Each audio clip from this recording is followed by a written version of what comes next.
Nous sommes tous ici ce soir réunis pour partager des idées. Partager notre perception du monde. Car les idées, même si ça peut faire très cliché de le dire, les idées peuvent véritablement changer le monde. Pas toutes. Certaines idées. Au même titre que des produits, des services qui ont contribué à construire le monde dans lequel nous sommes. Je vous l'ai dit, pas toutes les idées. On voit beaucoup de choses sur comment est-ce qu'on peut avoir des idées, comment développer la créativité, comment transmettre nos idées. Mais qu'est-ce qui donne une force à nos idées? Parce que pour changer le monde, il faut une force. On a vu des petites idées avoir une grande force, et des grandes idées rarement survivre à l'heure de l'apéro, qui vont s'évaporer très rapidement. La force d'une idée, ça va être la capacité à déclencher un potentiel d'action. Comment est-ce que notre cerveau crée de la valeur et prend ses décisions? Vous me voyez là, présent. Vous m'entendez. Et pourtant, est-ce que je suis réel? Tout n'est que perception. Certes. Tout n'est que perception pour notre cerveau, mais tout n'est que représentation pour notre conscience. Une illusion. Pour comprendre ça, il faut replacer le cerveau à sa juste place. Et la juste place de notre cerveau, c'est entre nos deux oreilles, juste derrière les yeux. Quand on a dit ça, imaginez bien quand même, notre cerveau est dans notre boîte crânienne, d'accord? Il baigne dans un liquide céphalorachidien, enveloppé dans des méninges qui le protègent. Ensuite, il y a de l'os. Ensuite, il y a de la peau. J'en vois même certains qui ont rajouté des cheveux par-dessus. Bizarre, je vous l'accorde. Donc imaginez bien, et on est bien d'accord là-dessus, c'est que le cerveau n'a aucune prise de contact avec le monde réel. Il n'a aucune idée à quoi ressemble le monde réel. La seule chose que perçoit notre cerveau, ce sont des signaux électriques, envoyés par nos sens, par notre perception. Ensuite, notre cerveau doit décoder ces signaux électriques et s'en donner une représentation. Mais c'est une représentation qui lui appartient. On ne sait pas à quoi ressemble le monde réel. On va faire une petite expérience. Regardez là, regardez-vous les uns, les autres, observez la pièce et repérez tous les éléments rouges. Je vous donne quelques instants. C'est bon? C'est pratique la couleur, n'est-ce pas? Ça permet plus facilement d'identifier des éléments dans notre environnement. Mais la couleur n'existe pas. Dans le monde réel, la couleur n'existe pas. C'est une pure traduction de notre cerveau. Dans le monde réel, ce qui existe, ce sont des ondes lumineuses à différentes fréquences. Mais pour que notre cerveau soit capable de mieux traiter ces éléments-là, il s'est créé un code couleur. Tout n'est que perception. Rapidement, pourquoi est-ce que le cerveau a fait ça? Il faut juste imaginer que le cerveau s'est développé à travers des centaines, des dizaines de millions d'années, voire des centaines avant que l'espèce humaine soit considérée comme humaine, pour répondre à 3 choses. Survivre, se nourrir, se reproduire. Maintenant, imaginez si vous voyez en noir et blanc, et que vous êtes au pied d'un cerisier. Essayez de repérer les cerises. Vous allez finir par y arriver, mais vous allez passer plus de temps. Et qui dit plus de temps à s'exposer au danger, surtout à l'époque, moins de chances de survivre. Ce que je vais vous faire comprendre, c'est que d'un côté, il y a les perceptions, de l'autre côté, il y a la représentation de nos perceptions. On va faire une autre expérience. Maintenant, je vais vous demander de fermer les yeux. Non, n'ayez pas peur, il n'y a pas de piège, vous pouvez fermer les yeux. Ok? Maintenant, replacez dans l'espace, les yeux fermés, ce que vous avez perçu en rouge. Tous les éléments rouges que vous avez repérés. Ok? Pas très compliqué. Jusque-là, tout va bien. Maintenant, tout en gardant les yeux fermés, qui peut me dire combien j'ai de grilles d'aération dans le dos? Beaucoup plus compliqué. Vous pouvez réouvrir les yeux. Pourquoi est-ce que c'est plus compliqué? C'est parce que certes, vous avez perçu des choses, Mais tout n'a pas été porté à votre conscience. Pourtant, les grilles, elles sont juste là derrière moi. Depuis tout à l'heure, votre cerveau traite cette information. Inévitablement, votre cerveau a perçu ces grilles, mais n'a pas envoyé l'information à votre conscience. En fait, notre cerveau perçoit des centaines de milliers d'informations par seconde. Mais il va en envoyer à notre cerveau qu'au grand maximum une quarantaine. Et c'est sur ces 40 informations-là que vous allez vous construire une représentation du monde. Ça ne veut pas dire qu'il est réel. Ok ? Partant de ça, on comprend maintenant comment est-ce qu'on perçoit l'environnement et comment on s'en crée une représentation. Mais à aucun moment, ça nous donne une idée sur la force d'une idée, sur la force d'un produit ou sur la force d'un service. Ce n'est pas le tout de le percevoir. Les idées qu'on partage ensemble, on les perçoit. On s'en crée une représentation. Mais encore une fois de plus, elles ont ou elles n'ont pas une force derrière à déclencher le potentiel d'action. Est-ce que vous êtes capable de vous rappeler quand vous avez pris la décision de venir à ce TED? Oui? Tout le monde se rappelle bien de ce moment? Ok. Est-ce que vous êtes capable maintenant de vous rappeler des raisons? Qu'est-ce qui a fait que les raisons étaient suffisamment bonnes, suffisamment fortes, pour pouvoir venir ici? Normalement, c'est assez simple de s'en rappeler. Et à ce moment-là, normalement, vous êtes persuadé d'avoir pris votre décision consciemment, volontairement, en ayant pesé le pour et le contre. Profitez encore un petit peu de cette illusion. Parce que ça n'est qu'une illusion. Pas plus tard que le mois dernier, 2 chercheurs, John Coing-Robert et Joel Pearson, ont publié les résultats d'une étude où, en laboratoire, ils ont passé un sujet sous scanner et ils ont observé l'activité cérébrale du sujet. En observant son activité cérébrale, ils étaient capables de prédire 11 secondes avant la décision d'un individu, avant qu'il en ait conscience. 11 secondes avant. Qui prend les décisions? C'est dérangeant, hein? En fait, on n'est pas à l'origine de nos décisions. Alors quand je dis ça, c'est vrai et c'est faux. On ne peut pas dissocier un sujet de sa conscience. Okay? Mais par contre, ce qu'on peut dissocier, c'est le traitement inconscient des perceptions et la représentation consciente qu'il s'en fait. Et en l'occurrence, on ne prend pas nos décisions de façon consciente. Ce n'est qu'une illusion. C'est le système de perception, c'est le traitement inconscient des données de perception qui vont créer une force. Notre cerveau va prendre une décision par rapport à cette force.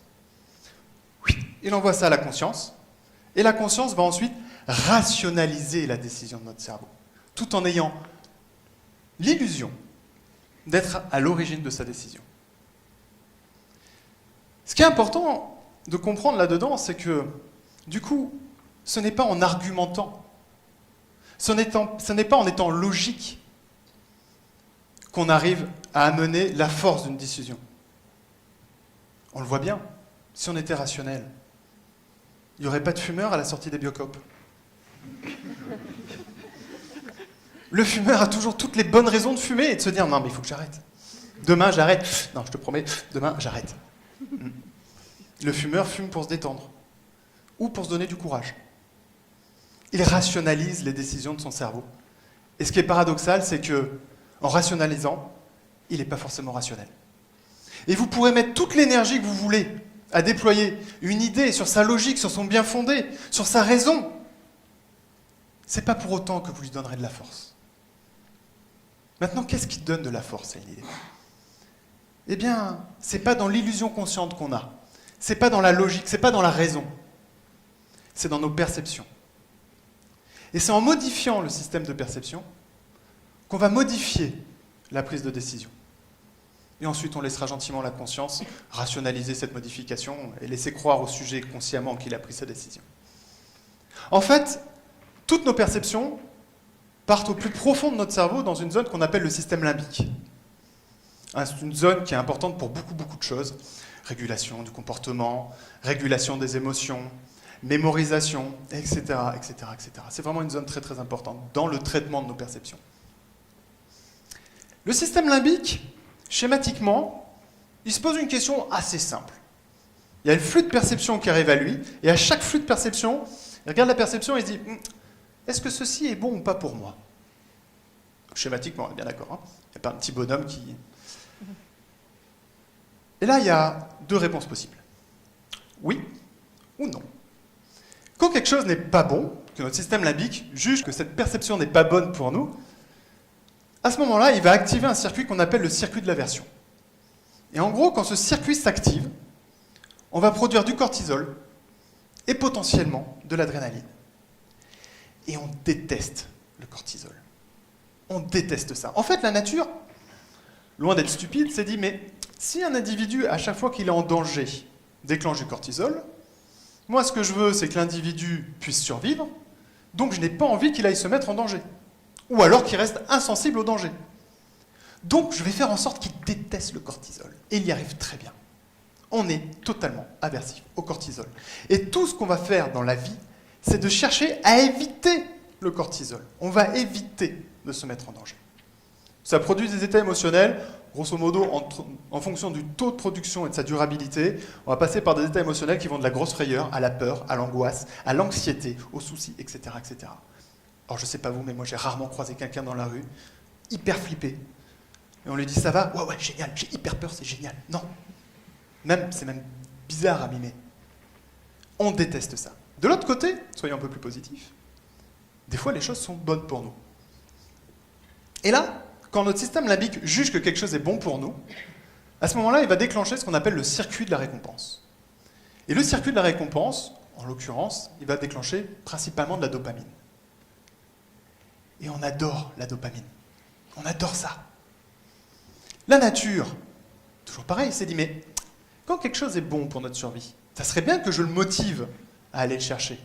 Ça serait bien que je le motive à aller s'engager, à prendre la décision de faire. Et bien dans ce cas-là, la nature nous a rendus accros, addicts, drogués à la dopamine. Et même si j'étends un petit peu plus, de façon un peu plus large, on est accro à la dopamine, à l'ocytocine, à la sérotonine et à l'endorphine. Et retenez bien ça, parce que c'est fondamental. Absolument tout ce que vous faites dans la vie, et quand je dis tout, c'est absolument tout, jusqu'à vous gratter l'oreille, sont des stratégies de notre cerveau pour recevoir sa dose de dopamine, d'ocytocine, de sérotonine ou d'endorphine en fonction du contexte. Nous sommes drogués, totalement drogués. Après, on a tous notre petit délire personnel. Moi, je suis un peu plus mélange dopamine, sérotonine. D'autres vont être un peu plus mélange dopamine, ocytocine. Bon, en réalité, on a besoin de tout, on a besoin de tout équilibrer. Mais comme un drogué, on s'habitue à des seuils. Et plus on en a, plus on en veut. C'est ce qui nous pousse à aller le chercher. Elle est là, la force d'une idée. Elle est là, la force d'un produit ou d'un service. C'est est-ce que, dans ce contexte, si je m'engage dans cette idée, si je m'engage à acheter ce produit, si je m'engage à vivre cette expérience-là, quel est son potentiel à déclencher en moi de la dopamine, de l'ocytocine, de la sérotonine ou de l'endorphine? Plus la capacité, plus la potentialité de déclenchement va être forte, plus notre cerveau va lui affecter une valeur perçue importante. Et c'est ce qui va déclencher notre motivation, notre envie à y aller. Maintenant qu'on a compris qu'on vivait dans un monde illusoire, en tout cas dans la représentation, que nous n'étions pas à l'origine de nos décisions, et que nous sommes tous drogués, vous êtes contents d'être venus, il faut réussir à intégrer ça dans vos idées. Schématiquement, la dopamine, va se déclencher lorsqu'on se fixe des objectifs ou lorsqu'on les atteint. La dopamine va également se déclencher lorsque nous pouvons satisfaire à des besoins physiologiques, comme boire ou manger, par exemple. Ou va également se déclencher lorsqu'on va trouver une stratégie qui nous permet d'éviter un danger, et donc d'éviter de produire du cortisol. L'ocytocine, c'est un neurotransmetteur très important pour nous, qui nous pousse à vivre en communauté. C'est celle qui crée le lien entre nous. La nature s'est aperçue qu'on avait beaucoup plus de chances de survivre si on était tous ensemble, donc il fallait nous motiver à être ensemble. Donc elle nous a rendus accros à l'ocytocine, et on produit de l'ocytocine lorsqu'on crée du lien entre les gens. Là, maintenant, tous ensemble, j'ai l'immense plaisir de vous dire que nous partageons ensemble de l'ocytocine. Moi, je partage autre chose là. Le prochain, la sérotonine. Neurotransmetteur de l'ego par excellence, le moi-je. Quand on est au centre de l'attention. Tous vos regards braqués, que je le veuille ou non, produit en moi de la sérotonine. On pourrait se dire avec nos valeurs actuelles que si on pouvait s'en passer un petit peu, si on pouvait faire taire un petit peu l'ego. Pourtant, il est fondamental. C'est grâce également à la sérotonine qu'on ressent le sentiment de bonheur. Et je suis très heureux d'être avec vous. Merci. Le dernier, l'endorphine. L'endorphine va se produire, moins évident à produire dans un contexte d'une idée, ça se produit quand on a fini de faire une grosse activité physique. Course à pied, vélo. Bon, si vous voulez faire passer des idées, évitez de faire courir un marathon à quelqu'un, hein, vous aurez un petit peu de mal. Mais par contre, ça va également se produire à travers le rire. Lorsqu'on rigole vraiment, on produit de l'endorphine. Ou alors après une grosse frayeur. C'est pour ça qu'on est accro, ou qu'on peut tomber accro au sport extrême. Ce sont les contextes de production de la dose. Dopamine, ocytocine, sérotonine et endorphine. Pour que vous puissiez réussir à intégrer ça, chacun va avoir ses propres représentations du monde. Chacun va avoir ses propres stratégies de production de ce que j'appelle la dose, dopamine, ocytocine, sérotonine et endorphine. Donc avant même de vouloir véhiculer une idée, avant même de vouloir vendre un produit, avant même de vouloir faire vivre une expérience à quelqu'un, observez. Observez la personne. Observez ce qu'elle fait. Observez quelles sont ses stratégies à elle de production. Si vous savez comprendre, si vous savez vous dire, tiens, quand cette personne-là veut partir dans tel engagement ou dans telle décision, regardez ce qui se déclenche chez elle. Est-ce que c'est de la dopamine? Est-ce que c'est de la sérotonine? Est-ce que c'est de l'endorphine? Une fois que vous avez compris ça, vous l'intégrez à vos idées. Et je vous promets, sincèrement, qu'en sachant créer une belle illusion, cohérente, logique, mais que vous sachiez également créer des contextes de production de la dose, vos idées vont savoir se répandre bien au-delà de vos espérances. Merci de votre attention.